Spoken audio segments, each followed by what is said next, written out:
RTI Live News. Ask for right. నమస్తే, welcome to RTI Live News. Food poison జరిగి చౌదరి శైలజ మృతి చెందినందున మాలి సంఘం అధ్యక్షులు లేండుగురే శ్యామరావు మీడియా సమావేశం ఏర్పాటు చేశారు. అనంతరం వారు జరిగి మాట్లాడుతూ గత నెల 29వ తేదీన వాంకిడి గిరిజన బాలికల ఆశ్రమ పాఠశాలలో ఫుడ్ పాయిజన్ జరిగి చౌదరి శైలజ మృత్యువుతో పోరాడి ఈరోజు నిమ్స్ ఆసుపత్రిలో తుది శ్వాస విడిచింది. మేము మాలి సంక్షేమ సంఘం నుండి నిమ్స్ ఆసుపత్రికి వెళ్లి విద్యార్థి సరైన వైద్యం అందించాలని కోరాం. అయినా ఆమెకు సరైన వైద్యం అందించినందువల్లే చనిపోయింది. మాలి సంక్షేమ సంఘం తరపున ఉద్యమం చేసి ప్రభుత్వం దిగివచ్చే వరకు పోరాడుతామని మాలి సంఘం అధ్యక్షులు శ్యామరావు అన్నారు.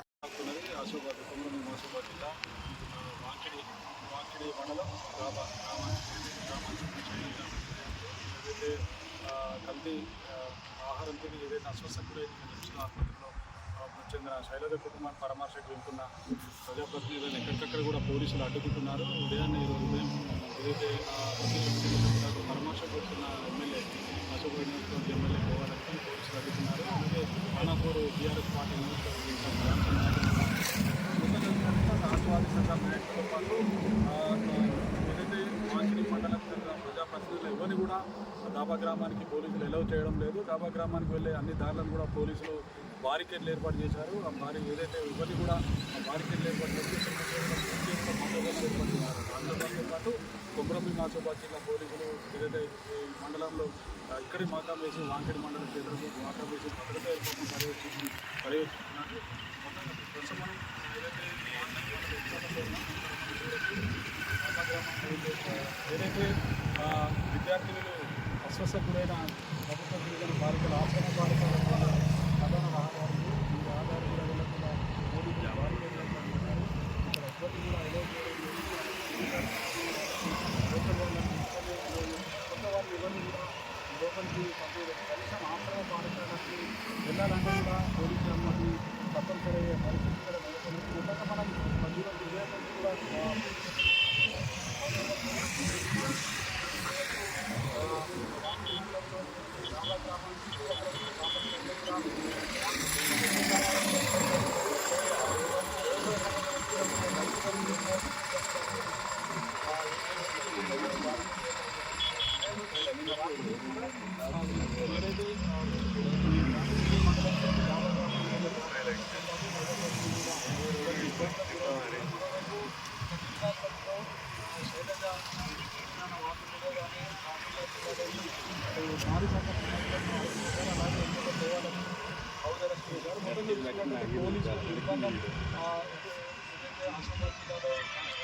స్పష్టంగా కనిపిస్తూ ఉన్నది. ప్రస్తుతం ఇతిహాసం సంబంధించి మనతో పాటు మాట్లాడడానికి మాలి సంఘం రాష్ట్ర అధ్యక్షులు శ్యామరావు గారు ఉన్నారు. శ్యామరావు గారు చెప్పండి, ఏదైతే శైలజకు చెందిన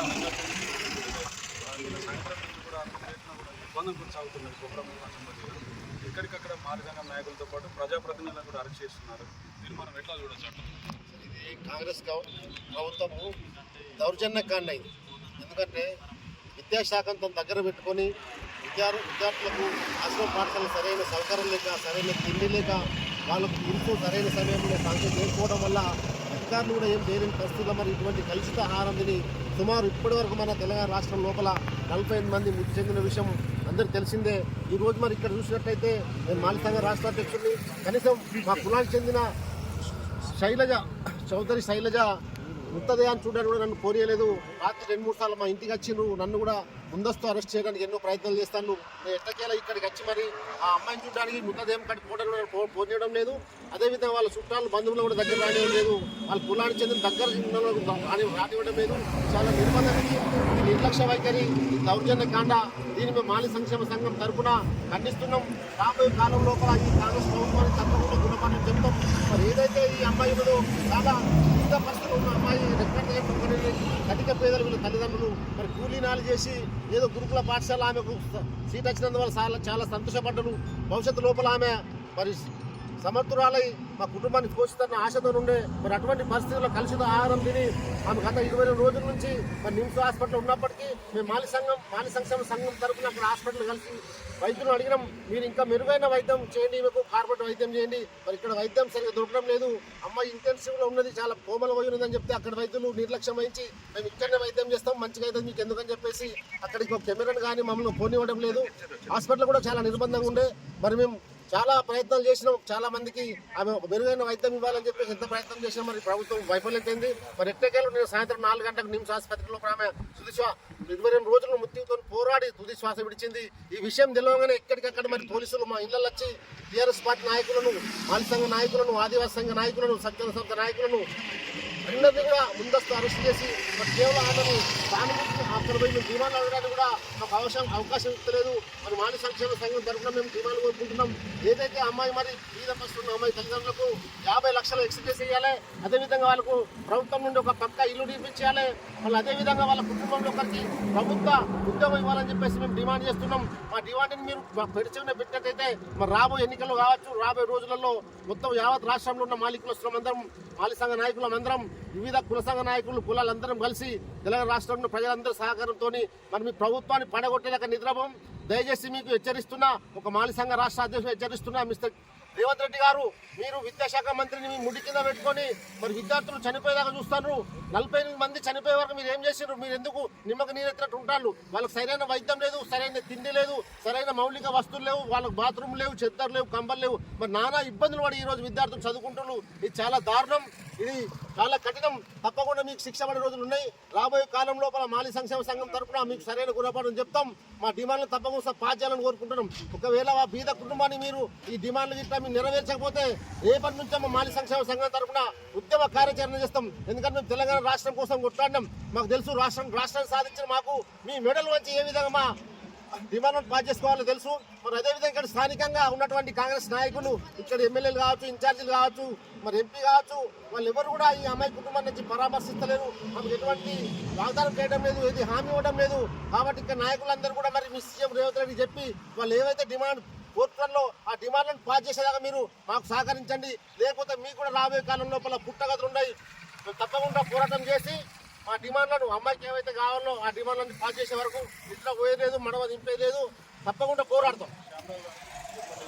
ఫుడ్ పాయిజన్ జరిగిన తర్వాత డే 1 నుంచి అధికారుల నిర్లక్ష్యం స్పష్టంగా కనిపిస్తుంది. శైలజకు కనుక కార్పొరేట్ తరహా వైద్యం హైదరాబాద్లో అందినట్లయితే బతికేదని అటు విద్యార్థి సంఘాల నాయకులు ఆరోపిస్తున్నారు. మాలి సంఘం నుంచి కూడా తెలంగాణ రాష్ట్ర మాలికుల బాంధవులకు, అదేవిధంగా సమస్త తెలంగాణ ప్రజలందరికీ కూడా తెలంగాణ ఉద్యమాభివందనాలు. ఈరోజు తెలంగాణ రాష్ట్రంలో పరిపాలన చూస్తూ ఉంటే కాంగ్రెస్ ప్రభుత్వంది మరి అమలు కానీ హామీలు ఇచ్చి ప్రజలను మోసం చేసి గద్దెనెక్కిన తర్వాత 10 నెలలైన తర్వాత కూడా ఇప్పటివరకు మరి ఒక్క హామీ కూడా అమలు చేయడం లేదు. ముఖ్యంగా విద్యా వ్యవస్థ మొత్తం చెల్లాచెదురైపోయింది.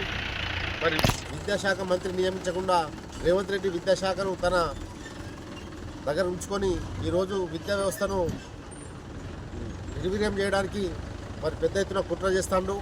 ఈరోజు ఏ గురుకుల పాఠశాలలు చూసినా కానీ గతంలో తెలంగాణ ప్రభుత్వం ఉన్నప్పుడు సన్న బియ్యంతో పాటు కూరగాయలు, మటను, చికెన్, కోడిగుడ్లు పెట్టి మరి విద్యార్థులందరూ గురుకుల పాఠశాలనే చదువుకోవాలనే ఆలోచనతో గురుకుల పాఠశాల చాలామంది జాయిన్ అయ్యారు. కానీ ఇప్పుడు గురుకుల పాఠశాల వ్యవస్థ చూస్తూ ఉంటే మరి అసలు ఈ గురుకుల పాఠశాలలు ఉంటాయా పోతా అనేది ప్రజలకు మరి తెలియడం లేదు. మరి ఈరోజు గత నెల 29వ తారీఖు రోజున వాకిటి మండలంలోని గిరిజన ఆశ్రమ పాఠశాలలో గుర్ల శైలజ అనే అమ్మాయి మరి ఫుడ్ పాయిజన్ అమ్మాయి విద్యార్థిని నిన్న సుమారు 4 గంటల ప్రాంతంలో హైదరాబాద్ నిమ్స్ ఆసుపత్రిలో తుది శ్వాస విడిచిన తర్వాత మరి ప్రభుత్వ యంత్రాంగం అంతా గుట్టు చప్పుడు కాకుండా అక్కడ భారీ బందోబస్తు పెట్టి ఆ శవాన్ని ఎవరు తెలియకుండా మరి తీసుకొచ్చారు మృతదేహాన్ని. మరి దాని కొరకు మేము ఎక్కడ ఆందోళన చేస్తామని చెప్పేసి మా కుల సంఘ నాయకులను, టీఆర్ఎస్ పార్టీ నాయకులను, మా ఆసిఫాబాద్ ఎమ్మెల్యే శ్రీమతి కోవ లక్ష్మి గారిని కూడా హౌస్ అరెస్ట్ చేసి మరి ఉద్యమాన్ని అడ్డమస్తారు, వాళ్ళకి న్యాయం చేసే విధంగా మా పోరాటానికి అడ్డమస్తారు. దయచేసి మీరు గమనించండి. ఈ విధంగా ప్రభుత్వ చర్యలు ఉంటే తప్పకుండా రాబోయే రోజుల లోపల మీ మీద చాలా వివక్ష వస్తుంది. తప్పకుండా మేము మా మాలి సంఘం తరపునే కాకుండా అన్ని కుల సంఘాల సపోర్ట్ తీసుకొని, అన్ని పార్టీల సపోర్ట్ తీసుకొని మీ ప్రభుత్వం మీద పోరాటం చేస్తాం. మీరు అరెస్ట్ చేసినంత మాత్రాన మా ఉద్యమం ఆగది. మీరు హౌస్ అరెస్ట్ చేసినా ముందస్తు అరెస్ట్ చేసిన ఇళ్ళ దొంగలు కచ్చి రాత్రి 12-1 గంటలకు మా నాయకులందరినీ అరెస్ట్ చేసిండు. బేషరతుగా వాళ్ళని ఏం కేసులు పెట్టద్దు, వాళ్ళు వెంటనే వదిలిపెట్టాలి. లేడినట్ల రేపటి నుంచి మేము ఉద్యమ కార్యాచరణ తీసుకుంటాం. ఉద్యమ కార్యాచరణ తీసుకొని ప్రభుత్వం తిరగబడతాం. అన్ని విధాల ధర్నాలు చేస్తాం. మేము తెలంగాణ రాష్ట్రం సాధించడం, మా ధర్నాలు ఎట్లా చేయాలో ఎట్లా సాధించుకోవాలని తెలుసు. అదే స్ఫూర్తితోని మీ ప్రభుత్వాన్ని పడగొట్టేదాకా నిద్ర పోయలేదు. ఒకటే నేను వార్నింగ్ ఇస్తున్నా, ఈ ప్రభుత్వానికి, కాంగ్రెస్ ప్రభుత్వానికి మీకు చిత్తశుద్ధి ఉంటే, మీకు సరైన పాలన చేయాలని ఉంటే మా కులానికి చెందినటువంటి గుడ్ల శైలజకు న్యాయం చేయాలి. మేము కోరుతున్న డిమాండ్లు ఏంటి అంటే, వాళ్ళ కుటుంబంలో ఒకరికి ఉద్యోగం ఇవ్వాలి, ప్రభుత్వ ఉద్యోగం, వాళ్ళకు 50 లక్షలు ఎక్స్గ్రేస్ చేయాలి. అదేవిధంగా వాళ్ళ ప్రభుత్వం నుండి పక్కా ఇల్లు నిర్మించాలి. వాళ్ళని అన్ని విధాలుగా ఆదుకోవాలి. లేకపోతే మాలి సంక్షేమ సంఘం తరఫున పెద్ద ఎత్తున ధర్నా చేసి ప్రభుత్వం మెడలు వంచి మా డిమాండ్లను సాధించుకోవడం తెలియజేసుకుంటున్నాం. జై తెలంగాణ. మరి మేము వారం రోజుల క్రితం మాలి సంక్షేమ సంఘం తరఫున నేను హైదరాబాద్ వెళ్ళి నిమ్స్ వైద్యులకు కలిసి ఈమెకు మెరుగైన వైద్యం అందించాలి, కార్పొరేట్ వైద్యం అందించాలి, ఇక్కడ సరిగా వైద్యం జరుగుతలేదని చెప్తే, ఏం కాదు మేము ఉన్నాం కదా, మంచి వైద్యం ఇస్తున్నామని చెప్పేసి మరి మాయ మాటలు చెప్పిండు, మోసం చేసిండు. ఈరోజు మరి అమ్మాయి వాళ్ళ కుటుంబంలో ఒకటే అమ్మాయి, తల్లిదండ్రులు చాలా బీద వాళ్ళు, కూలి పని చేసి బతికే వాళ్ళు. మరి ఇలా గురుకుల పాఠశాల సీట్ వచ్చింది. మా బిడ్డ భవిష్యత్తు లోపల విద్యావంతురాలై ప్రయోజకురాలై మమ్మల్ని సాదుకుంటుందని ఎంతో ఆశతో ఉండే, మరి వాళ్ళ ఆశలన్నీ అడియాసలైన ఈరోజు ఇప్పుడు దానికి ఎవరు భరోసా ఇవ్వాలి? వాళ్ళ కుటుంబానికి జరిగిన లోటును ఎవరు తీర్చాలి? కాబట్టి రేవంత్ రెడ్డి ఖబర్దార్, ఇటు విద్యా వ్యవస్థను నిర్వీర్యం చేస్తే తెలంగాణ రాష్ట్ర పార్టీ, తెలంగాణ మాలి సంక్షేమ సంఘం తరఫున నేను హెచ్చరిస్తున్నా. సంక్షేమ సంఘం తరఫున మేము నిన్ను ప్రశ్నిస్తున్నా. ఈ విధానం జరిగితే మేము ఊరుకునేది ఉండదు. ఎవరైతే ఆ అమ్మాయి మరి చాలా బీదస్తురాలు, వాళ్ళ కుటుంబంలో ఒకరికి ప్రభుత్వ ఉద్యోగం ఇవ్వాలి, అదేవిధంగా వాళ్ళకు 50 లక్షల ఎక్స్గ్రేస్ ఇవ్వాలి, అదేవిధంగా వాళ్ళకు పక్క ఇల్లు కట్టి నిర్మించి ఇవ్వాలి. ఒకవేళ ఈ డిమాండ్లు పాస్ కాకపోతే మేము రాష్ట్ర వ్యాప్తంగా అన్ని కుల సంఘాల, విద్యార్థి సంఘాల, అన్ని సంఘాల సపోర్ట్ తీసుకొని రాష్ట్ర వ్యాప్తంగా ఆందోళన చేసి మీ మెడలు వంచి వాళ్ళ శైలజ కుటుంబానికి న్యాయం చేసే వరకు పోరాడతామని చెప్పేసి తెలియజేసుకుంటున్నాం. జై తెలంగాణ.